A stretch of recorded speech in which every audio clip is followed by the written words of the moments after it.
gente, pois o Covid-19 ainda está presente. Não vai ter Papai Noel chegando de trenó. Vamos ficar todos em casa, senão vai ser pior.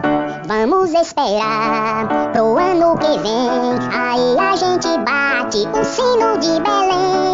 Vamos evitar aglomeração, ande sempre com álcool em gel, água sanitária e muito sabão. Esse ano o Natal vai ser diferente, pois o Covid-19 ainda está presente. Não vai ter Papai Noel chegando de trenó. Vamos ficar todos em casa, senão vai ser pior. Vamos esperar pro ano que vem, aí a gente bate o sino de Belém. Vamos evitar aglomeração, ande sempre com álcool em gel, água sanitária e muito sabão.